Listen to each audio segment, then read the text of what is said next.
Ay, isang mapagpalang araw, munting kaalaman nga pala. Nako, eto, no? Marami na po, no, sa kanila, sa kampo nila natakot na sila. Na pati ibang dilawan, pati yung ibang mga loyalista, takot na sila na mag-rally ang INC. No, ito po talaga pinakamainit, no? Alam naman natin na Blue Ribbon nagsisimula na ngayong araw na magdinig, pero wala nakikinig sa kanila, no? Kasi paano ba naman? Etong si Boy Tago, ha? Maghihiring ulit ng Blue Ribbon, akala mo superstar, ha? Di ba bago siya maghiring, ang dami niyang publicity, ang dami niyang mga exposure, alam mo yung para bang kala mo celebrity siya na babalik ulit sa bilang Blue Ribbon, di ba? Walang pakialam ang tao sa kanya. Kahit anong pagbalik niya sa Blue Ribbon bilang chairman, handaan niyo walang mangyayari hanggat hindi napapatawag si Saldi at si Romualdez. Tatandaan nyo yan. Bakit? Paulit-ulit ang nangyayari. Ngayon, andyan na naman si Bryce. Andyan na naman yata si Henry Alcantara. Lahat na lang nandiyan. Nung mga pinatawag ni Senator Marcoleta, nandiyan ulit. Ano yan, magsisimula ulit kayo? Ano yan? Para nyo sinasabi na basta nag-iimbestiga kayo, pinapakita nyo sa taong bayan, eto nag-iimbestiga kami. Parang gano'n ang dating sa amin Di ba? Ipagtanggol nyo to. Mga loyalista, mga pinklawan, ipagtanggol nyo to. Etong direksyon ni Boy Tago, ha? Pati ni Pepsi. Di ho ba? Ngayon, ito, yung rally ng INC po, ha? Talagang kinakatakutan nila. Balita daw po, hindi galing sa akin, ha? Balita daw po, lalo dito sa ating pinapanood din kay Coach, no? Ito, magaling din to, si Coach. Na talagang kinakatakutan na ng palasyo yung darating na rally. Paano ba naman 16,000 na pulis ang itatalaga doon? Kasabihin ng mga bugok na loyalista dyan, iba, pati mga pinklawan, ay anya, walang sasamang Katoliko dyan. Bakit? Sino ba may sabi sumama Katoliko? Di ba? Wala naman sasabi sa INC nasasama ang Katoliko Di ba? Pwede kahit sino sumama. Pero yung sasabihin mong Katoliko, bahala kayo kung di kayo sumama. Saka sabihin nyo, hindi wala sasama? Hoy, ano ka? Maraming Katoliko sasama dyan. Mga talagang mga talaga akala nito mga to, paulit-ulit nilang ginaganyan yung mga yung parang nagtatanggol sa bayan. Pansinin niyo kahit simula pa ng dati, kapag sino nagtatanggol sa bayan, inaapi, pinapatay, pinaparusahan, kinukulong. Kahit sa panahon pa ni Jose Rizal Kaya nga pag bayani ka, talaga tinawag na bayani Kasi pag ang bayani, pinagtatanggol ang sariling bayan, kinukulong, pinapatay. Di ba? Pag pinatanggol mo yung grupo mo para sa kabutihan, papatayin ka. Ipapako ka sa krus. Ganyan nangyari kay Panginoong Jesucristo, di ba? Ano ginawa sa Panginoong Jesucristo? Pinako. Bakit? Kasi ipagtatanggol niya yung bayan na yun Ganyan talaga. Kaya sila, pinagtatanggol nila yung mali. Di ba? Sige, sabihin niya yung mga loyalista, pati kayo mga dilawan. Huwag na yung mga dilawan natin pakal sa mga dilawan, no? Kasi yung mga pa-plastic na mga yan. Ang pa-plastic na mga yan, maniwala kayo sa akin, hindi nila pinupo si Saldi sa si Romualdez. Kayo mga loyalista, ha? Paano yung anihin to? Mapapaliwanag to, hindi dumadalo si Romualdez sa si Saldi. Sasabihin na naman, ba't dadalo yun? Wala namang kasalanan yun. Wala namang ebidensya yun. Naku, ogag pala bakit? May kasalanan lang ba pwedeng dumalo? Ha? Sa pagdinig ng Senate hearing na yan, sa Blue Ribbon, bakit? May kasalanan ba dadalo? Guilty lang ba pwedeng dumalo dyan? Hindi ba pwedeng dumalo dyan yung parang matanong lang? Kasi bahagi kayo ng malaki. Ginampanan nyo sa gobyerno bilang speaker at appropriation ba tawag doon? Sa Congress? Ha? May insertion? Sige nga. Sige, tanungin nyo, bakit niyo pinapadalo yung dalawang mama na yon? Ha? Di ba? Ngayon, takot sila. Hindi daw takot sila. Mag-rally sila mga INC. Hindi magkakaisa yan. Marami daw sila mga member ng INC na kausap di dadalo. Mga bugok. Hindi nyo kasi alam ang damdamin ng isang INC. Yan ay mula pa sa simula, nagkakaisa na yan. Ha? Tandaan niyo yan. Susunod sa kanilang leader yan. Tatandaan niyo yan. Di ba? Nangyari na yung pinaka-worst dati nangyari sa kanila, pero hindi naman sila kawatak-watak. Di ba? Noong 2015, lalo silang dumami. Ngayon pa kaya, sisiw na lang ang pangyayari ngayon. Kung saan inaapi ang taong bayan. Sa tingin mo, aalis ang INC sa member nila? Hindi nga sila mapigilan sa pagsamba Pasinin mo, mag-search ka sa Google Map, Hanapin mo lahat ng kapilya ng INC, napakalalaki, napakadami. Hindi napapansin ko, nasa search ko Tignan mo. Tignan mo lahat. Di ba? Oh, ano ibig kong sabihin? Ano ibig kong sabihin? Napakarami sumasamba sa INC. Doon lang sa pagsamba, ni mapigilan eh. Di ba? Oh, ibig sabihin, etong kaisahan ng INC, mas triple yan. Bakit 6,400 pulis ang i-deploy? Sabi, napakadami. Sabi, alerto ang Malacanang. Natatakot si Junior. Di ba? Natatakot siya kung ano mangyari. Baka maibaba siya, baka bumagbo. Kasi sabi ng chismis, ewan ko kung totoo yun ipaki-correct nyo ako, paki-down yung sagot nyo, na pag ang sumuko na militar, kumampi na sa taong bayan, wala na. Bababa ang presidente. Ewan ko. Ako, tip ko lang hindi lang dapat sa mga militar, sa lahat ng kumampi kayo sa taong bayan. Kung maganda naman yung panawagan, kampihan yung taong bayan. Alam nyo bakit? Obvious naman Pinapasahod namin lahat na nasa gobyerno. Kami mga taxpayer. Sabihin yung hindi. Maliban na kung may negosyo kayo. Hindi na kita trabaho sa gobyerno. Pero kayo sa gobyerno, pasahod kayo ng taxpayer. Ibig sabihin, kung ano man ang mga kinikilos ng taong bayan para sa ikabubuti ng sambayan ng Pilipino at ang buong bansa, doon kayo pumanig. Tatandaan nyo yan.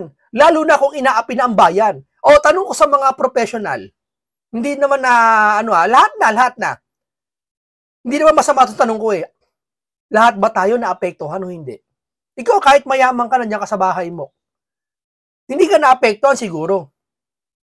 Pero, hindi mo ba napapansin yung mga Pilipino, hirap na sa kalagayan nila? Lalo na yung mga binabaha hanggang ngayon. Hanggang ngayon, may hanggang tuhod yung baha. Mula pa noong July. Oo.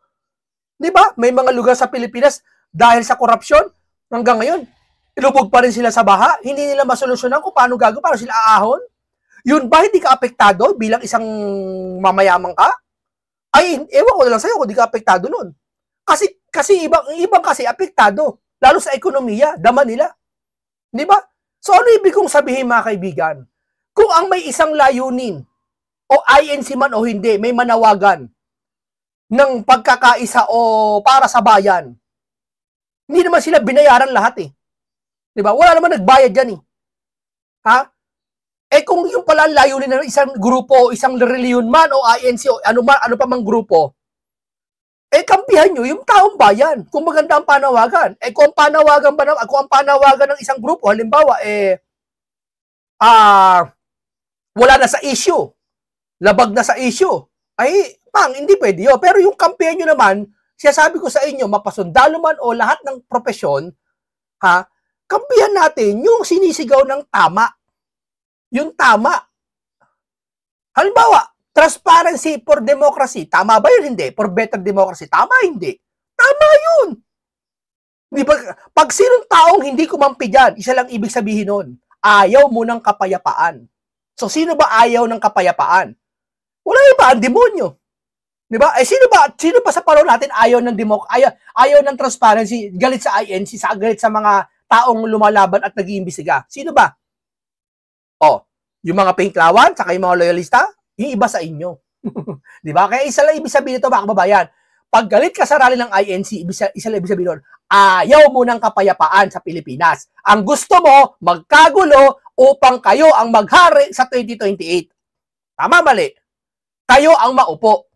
Tsorya ko lang lahat yan, dumako na tayo dito kay Coach Oli. Ito, magaling talaga si Coach Oli. Shouts out sa'yo, Coach Oli. The best ka talaga magsalita. Alam nyo, dito pa lang, 16,400 na police ide-deploy sa rally sa November 16 and 18. Alam nyo, ito gusto kong bigyan ng komentaryo. Dito pa lang, kitang-kita na po natin na alam ng gobyerno ni Bongbong Marcos, delikado na siya. Ninenervous na siya. Isipin mo, 16,400 police. Sa rally lang yan. Ibig sabihin, malakas. Ibig sabihin, alam niya, delikado siya. Malakas talaga. Biruin mo ang INC, nagkakaisa. Di ba? Huwag niyo sasabihin yung mga ibang iglesia ni Cristo doon nagtampo na dahil daw iba daw panawagan ng leader nila. Bugok. Uy, walang ganyan sa INC. Ang mga kapatid dyan sa iglesia, may pag-aaway man sila sa individual, kasi may mga nagsasabi, nag-aaway-aaway daw ang INC. Hoy, nag-aaway-aaway kasi tao yung mga yan. Pero ang away niya, may pagmamahal pa rin. Yan ang tatandaan nyo. Yan ang wala sa inyo. Kapag ang isang INC member mag-away man yan, pero yung kaaway niyang INC, pag napahamak, tutulungan niya yon, tiyak ko sa inyo. Mas ang panig niya doon sa kaaway niyang INC, kapwa INC niya. Bakit? Pag-ibig tawag doon, yun yung tinuro ng leader ng INC. Diba? Kaya yung pag-ibig na yon, nagbunga ng pagkakaisa. Tandaan nyo. Diba? Yan ang itinuro. Oh. Alam natin, siguro sa inyo, walang pag-ibig siya kasi napakawalang yan nyo. Diba? Hindi. Ang INC po, lahat naman nakapagsasalita ng masama eh. Diba? Sabihin, hindi mo pwedeng sabihin na ang INC may masama ka nakitang isang member, lahat ng kabuuan masama na. Kung sabihin ko rin, yun naman ng balita, araw-araw patayan. Ano ba relihiyon nun? Kung yung relihiyon nun, isisi ko sa kabuuan ng relihiyon nyo. O anya ba? Ano ba? Ano ba relihiyon ng isang nakapatay doon sa balita? Halimbawa lang Catholic po.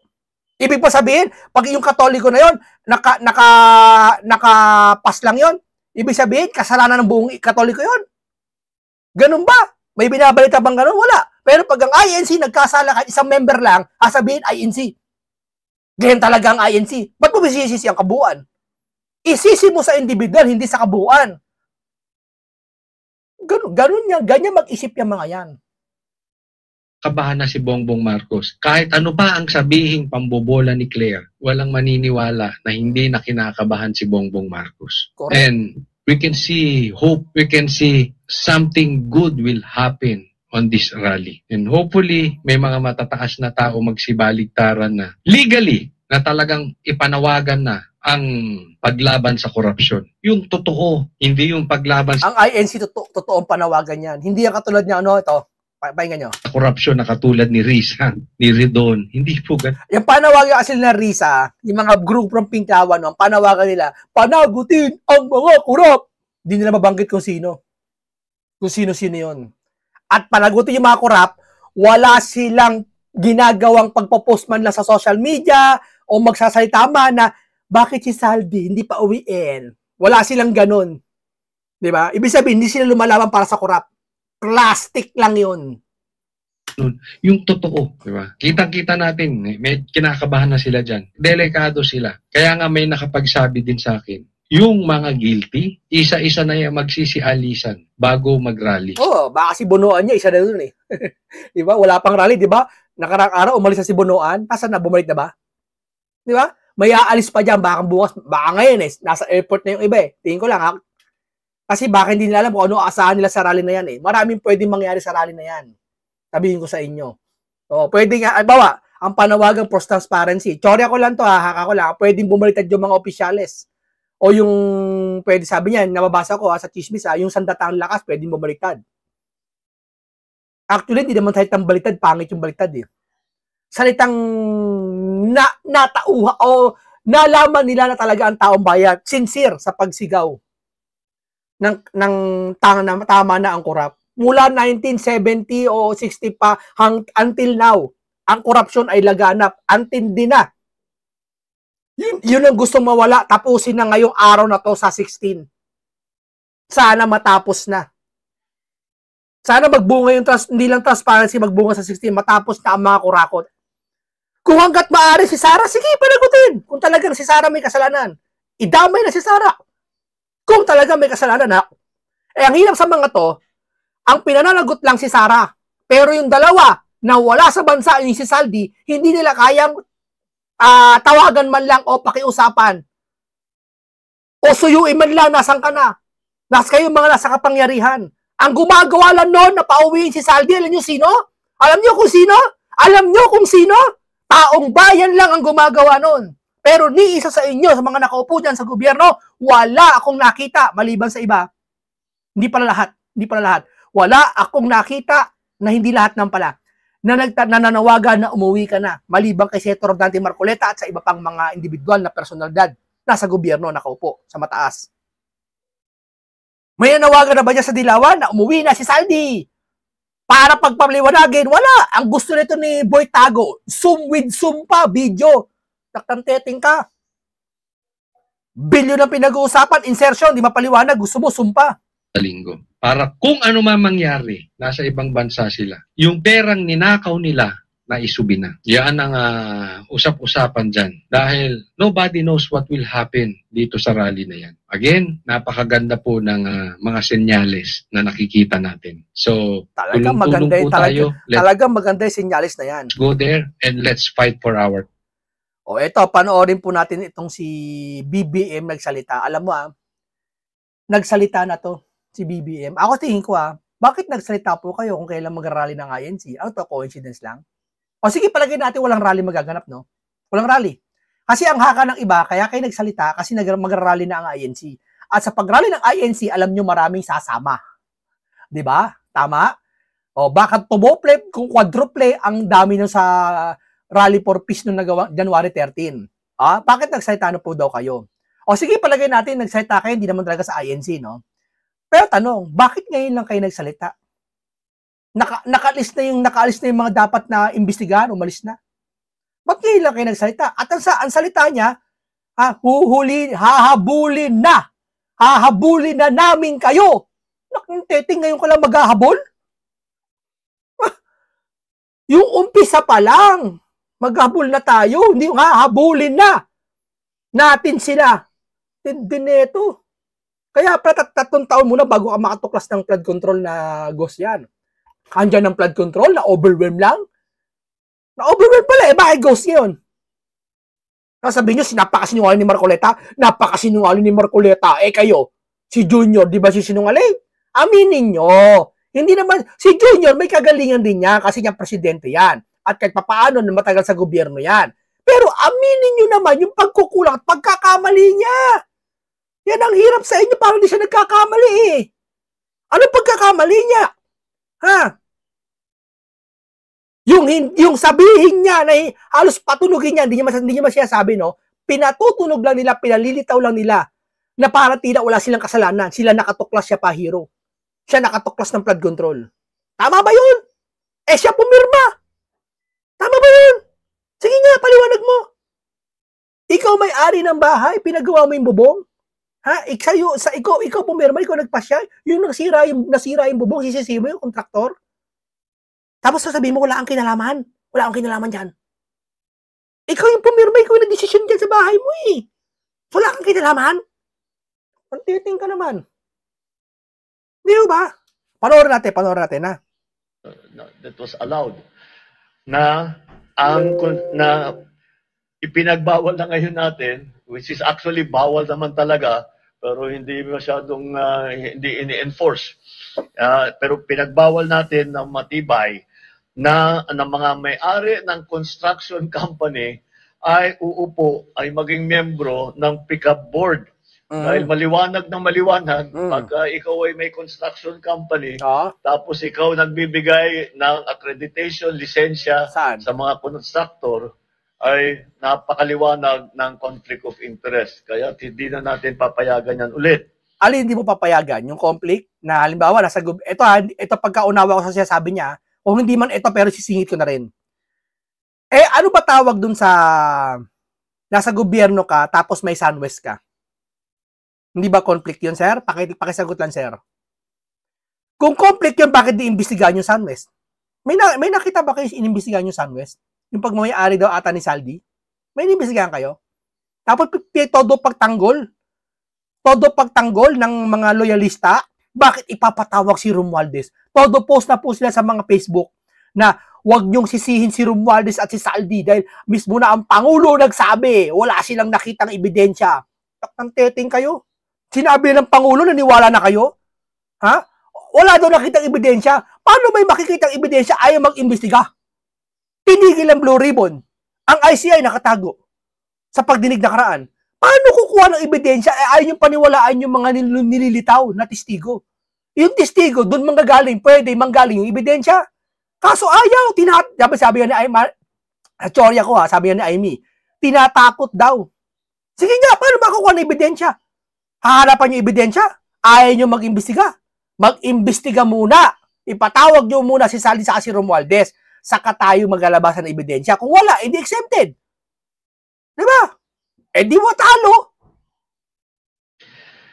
upang masiguro maisusulong ang katapatan, integridad at pananagutan sa pamahalaan. Nagsasagawa tayo ng mga reforma sa iba't ibang sektor ng ating bansa. Bumubuo tayo ng transparency portal upang makapagbigay sa publiko ng mas malawak na access sa impormasyon tungkol sa mga proyekto, kabilang ang mga detalye hinggil sa mga kontratista. Nagpapatupad ng tanggapan, lokasyon at status ng proyekto. Ibig sabihin, babantayan natin ng husto every step of the way. Bawat hakbang sa prosesong ito ay babantayan natin na mabuti para pag may nakita tayong hindi tama nagawa o against the rules and regulations ay makikita natin kaagad at hindi na natin pababayaan na makikita lang after 2-3 years, kagaya na nangyayari ngayon. Alam mo nahihinaan ako kay Junior. Pasensya na kayo, nahihinaan ako. Mahina talaga. Alam niyo bakit? Maisingit ko lang Alam niyo bakit mahina? Ito, tignan niyo Ito, tignan niyo, ayan Passport ni Saldico, hindi pa pwedeng i-cancela. Wala pang kaso Mahina. Sabi ng loyalista, bakit anong pakailan ng Pangulo dyan? Hindi naman niya trabaho yan. Tapos sumagot pa, yung mga bobo. Ikaw nga, trabaho mo, trabahuhin ng iba, payag ka? Pride. Bugok, presidente to. Kapag ang bayan hindi nagkakagulo na, wala nang magawa, yung trabaho niya, parang ako, ganito, nagtrabaho ako sa isang opisina, hindi ko kayang gawin yung trabaho ko. Pinagawa ko sa kasamahan ko, tol, paggawa ko nga to, tol, di kaya, nag-away-away na kami. Yung boss ko nangilam na. Ano ba yan? Walang gagawa. Sa susunod, pag-aralan nyo to, nagalit yung boss namin. Ang ginawa ng boss namin, marunong pala siya. O ganito na lang, ako na gagawa niyan. Pero sa susunod, kayo gumawa niya, pag-aralan nyo hindi yung nag-aaway-away kayo. Nangingialam na ang boss pag hindi na kaya ng empleyado. Kahit di niya trabaho, tatrabahuhin niya. Pero ang ginawa ng boss, naghanap siya sa ibang opisina na makapagkatrabaho ng trabaho namin na kaya niya. Utak ng boss ang gumalaw. Gets? Kasi boss siya. Kailan mangyayari yon? Pag nakita ng boss na wala ng kapasidad o kinakailangan na lalo na taong bayan na kailangan na mapagalaw, mapapakilos na siya ang may kakayahan lalo na presidente ka o boss ka, ikaw ang executive, kikilos ka na. Sa sandaling ito yung passport ni Saldico, hindi mo na maika-cancel Bakit ba cancel? Hindi namin kailangan ng cancel. Hindi namin kailangan, sir. Ang kailangan namin, sir, yung kilos nyo. Ano yung kilos nyo? Gasino lang ba, sir, ipatawag nyo siya? Mag-mic kayo. Ako si Junior, Saldi, nagsalita ka kagahapon, di ba, kay Junior? Ba't di mo sinabi na lang, Saldi, nanawagan ako sa'yo. Kung nasan ka man, umuwi ka na.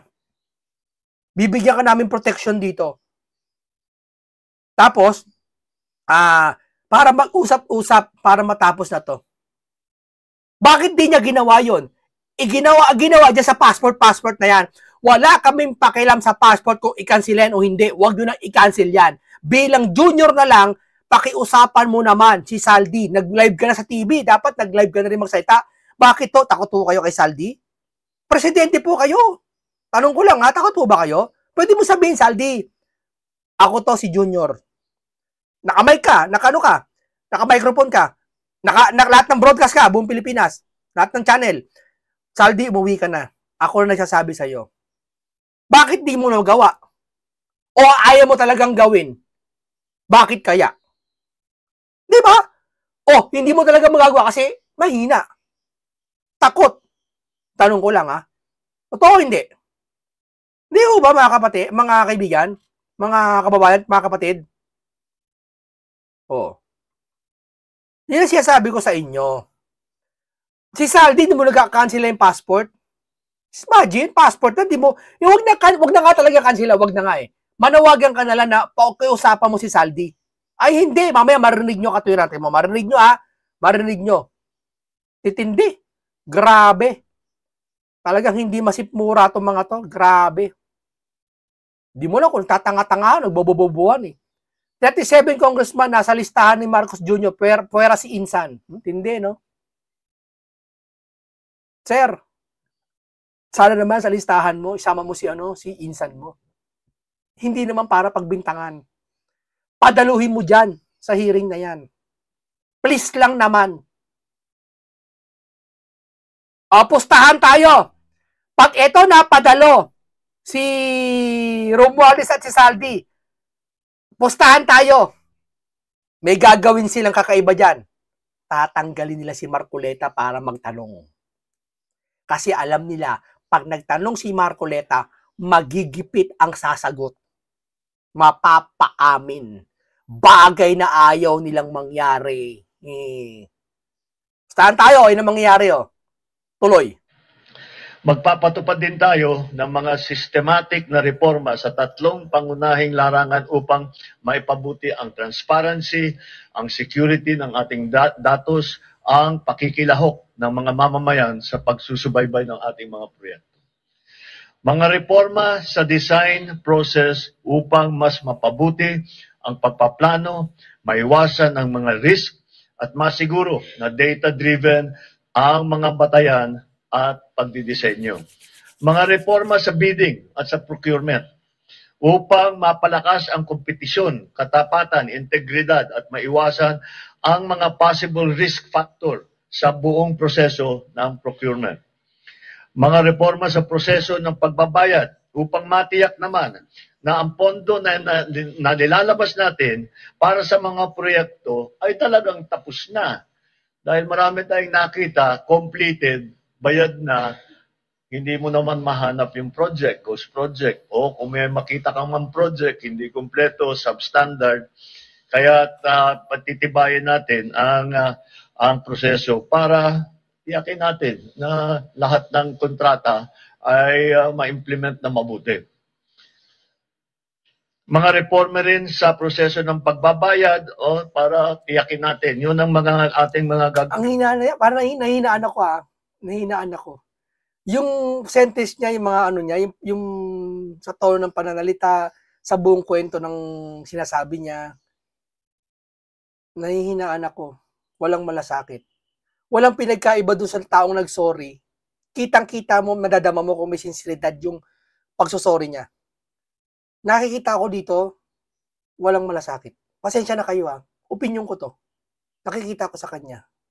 Walang malasakit sa bayan. Yun ang para sa akin Siguro nagtatrabaho siya. Mahusay siya magtrabaho. Okay kasi presidente nagagampanan. Totoo yun, di siya halos natutulog. Ilang oras lang tulog yan, lagi. Kasi nagtatrabaho nga. Pero yung malasakit, di ko maramdaman. Pasensya na, ako to. Hindi nyo pwedeng kontrahin. Hindi ko maramdaman Hindi nyo pwedeng sabihan tanga. Hindi ko maramdaman Walang pinagkaiba doon sa hindi ko mahal, pipilitin mo ako mahalin ko. Damdamin ko na to hindi ko maramdaman sa kanya yung malasakit Totoo lang Meron tayong nakita na bagong smart technology na ginagamit na ang AI. Ito ay titignan lang. Ang tinitignan niya yung AI, tinitignan niya yung proseso ng kontrata. At pagka naikwento lang sa kanya siguro ng IT, bilib na siya. Sir, bakit AI, sir? Talaga. Di ba, kita nyo? Pagka merong hindi tama ang takbo ng proseso ng kontrata, ay magpa-flag yan. Kailangan Sir, gawa lang ng tao yung AI na yan, sir. Kung ano yan, sir. If else lang yan, sir. Mga kasama yung mga code dyan sa IT. Yung mga code load dyan, ginawa lang yan. Tao rin. Mas maganda tao magtrabaho, sir. Ang teting naman, Tignan nyo ulit ito. Dahil mukhang may problema, hindi tama ang ginawa. At may question kung talaga bang merong project na ganyan. May nagque-question kung merong maganda ba ang pag-implement ng proyekto.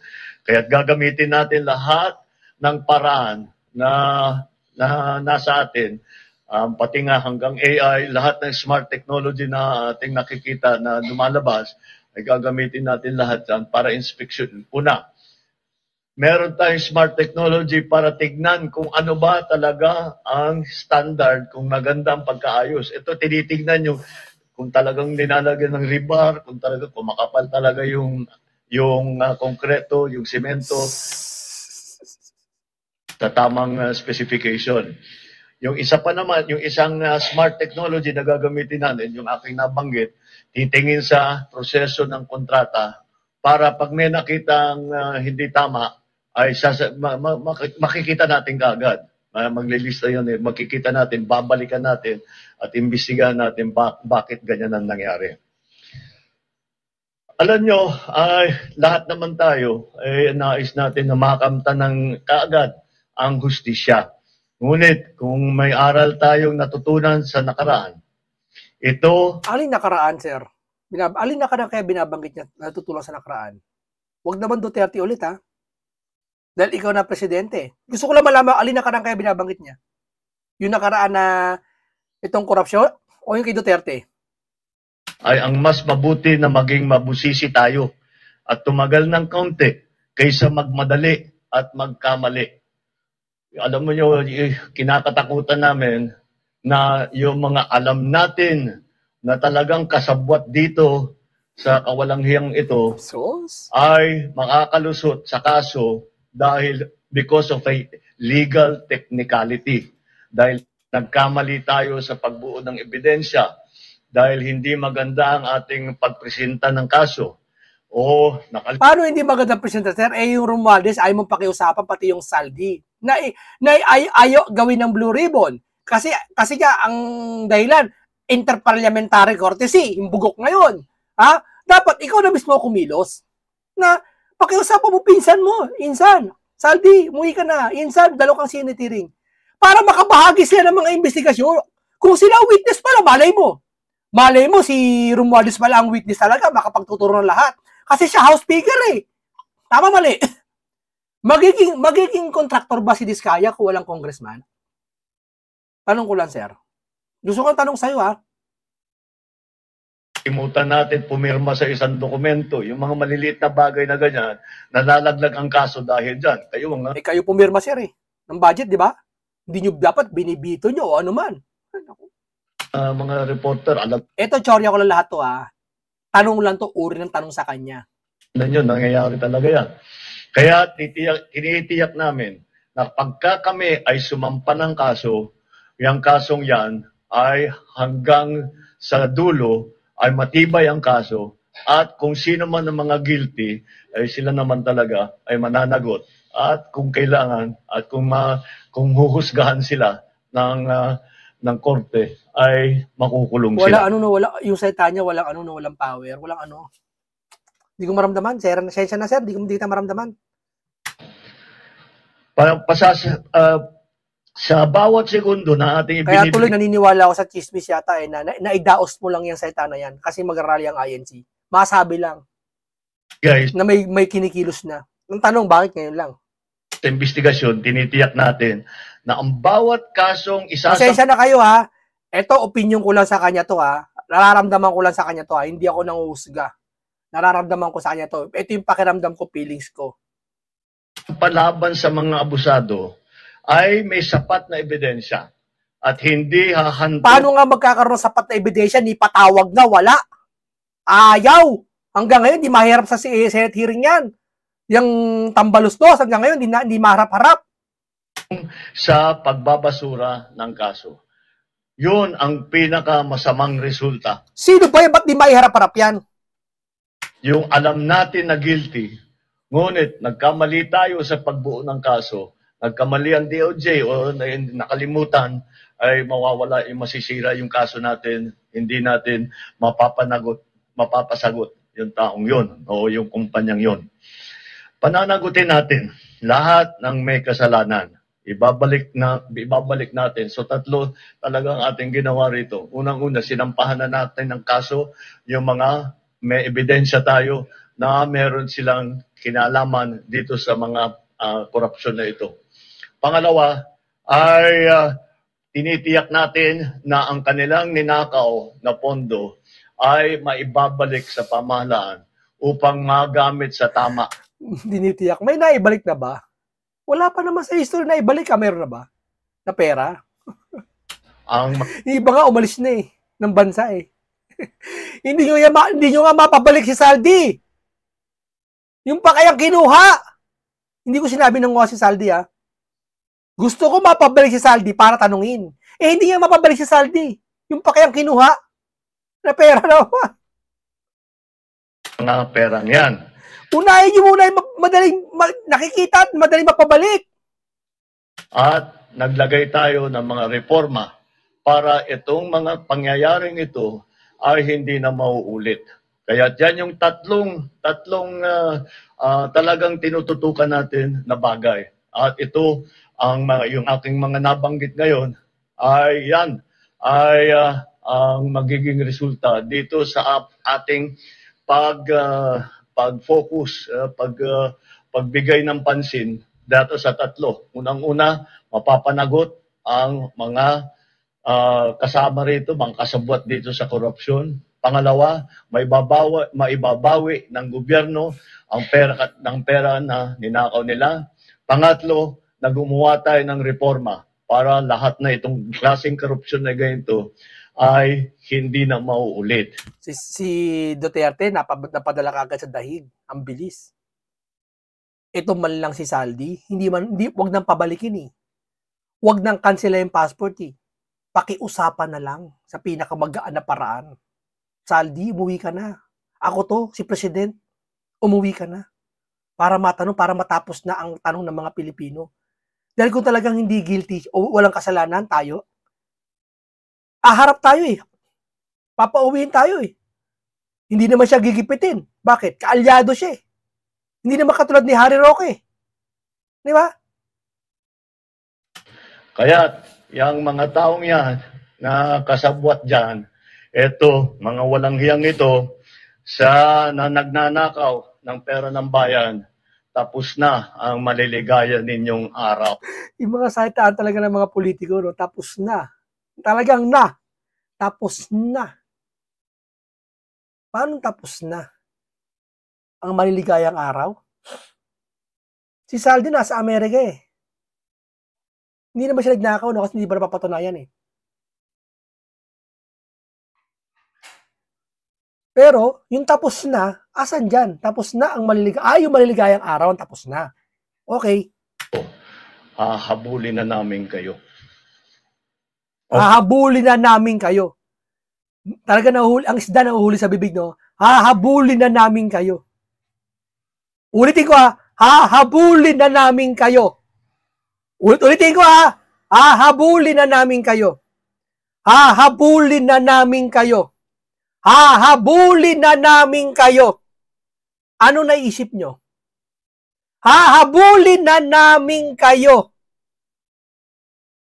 Ibig pa lang sabihin yung nakaraan, di naghahabol. Yun ang pagkaunawa ko hahabulin na namin kayo. Kasi yung eto senaryo ko lang to Kasi yung nakaraan, joke lang yon. Kaya ngayon, hahabulin na namin kayo. Parang ganun ba? Construct ko lang yun Teorya ko lang yon. Parang ganito. May tao na nga asar sa'yo.